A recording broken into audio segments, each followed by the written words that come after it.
আসসালামু আলাইকুম everyone, welcome to my page candy floss delight. আশা করি ভালো আছেন। আজকে কোনো কেকের ভিডিও নয়, আজকে একটা পিঠার রেসিপি শেয়ার করব। যেহেতু শীত চলে এসেছে তো ভাবলাম বাসায় একটু পিঠা বানাই। আর এখানে ভাজা পুলি পিঠা বানিয়েছি আজকে আমি। তো সবাই রেসিপিটা জানেন মোটামুটি। তো আমি এখানে নারকেল আর গুড়, সাথে একটু এলাচির গুঁড়া প্লাস একটু লবণ দিয়ে এটাকে একটু ভেজে নিয়েছিলাম।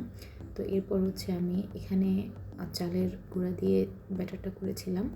আর এখানে দেখতে পাচ্ছেন বড় একটা রুটিন বেলে নিয়েছি আমি প্রথমে। এরপর মাঝখানে পুরটা দিয়ে এখানে আমি চারপাশে হাত দিয়ে চেপে চেপে এটাকে সিল করে দেব, নাহলে ভাজার টাইমে এটা খুলে যাবে। অনেক কাটার পাওয়া যায়, আপনারা চাইলে সেটাও কিনতে পারেন। তো বাসায় আমার সেই মুহূর্তে তেমন কিছু ছিল না, তো এই জন্য আমি হাত দিয়ে এটাকে চেপে চেপে সিল করে দিই এবং একটা নাইফের মাধ্যমে চারপাশটা কেটে নিচ্ছি।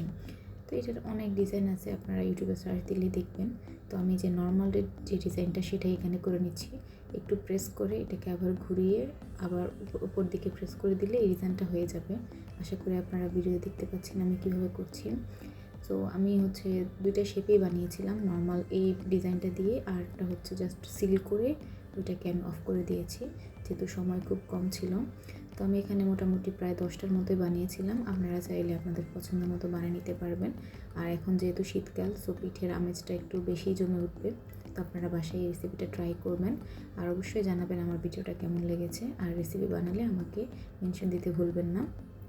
এখানে আমি সিল করে দেওয়ার পর এখন এগুলাকে সবগুলাকে বানিয়ে আমি এখন ফ্রাই করতে দিব। যদিও আমার এখানে তেলটা কম হয়ে গিয়েছে, এটা একটু ডুবো তেলেই ভাজলে ভালো হয়। আর যেহেতু চালের গুঁড়া দিয়ে করেছি, এটার বাইরের লেয়ারটা খুব ক্রিস্পি হবে ভাজার টাইমে। সো আমি এখানে চুলার আঁচটা একদম লো মিডিয়াম রেখেছিলাম।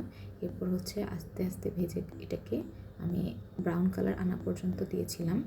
তো এখানে দেখতে পাচ্ছেন আমি কিছুটা ব্রাউন কালার পর্যন্ত এনেছিলাম কয়েকটা, আবার কিছুটা নর্মাল করেই ভেজে নিয়েছিলাম। যেটা আপনাদের পছন্দ, যে কালার করতে চান আপনারা সেটাই করতে পারেন।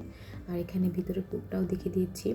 আর এখানে গুড় দিয়ে বানালে এটা বেশি মজা হয়, আপনারা চাইলে চিনি দিয়েও ট্রাই করতে পারবেন। আশা করি আপনাদের ভিডিওটা ভালো লেগেছে। ভালো লেগে থাকলে লাইক, শেয়ার এবং সাবস্ক্রাইব করে দিবেন। Thank you so much.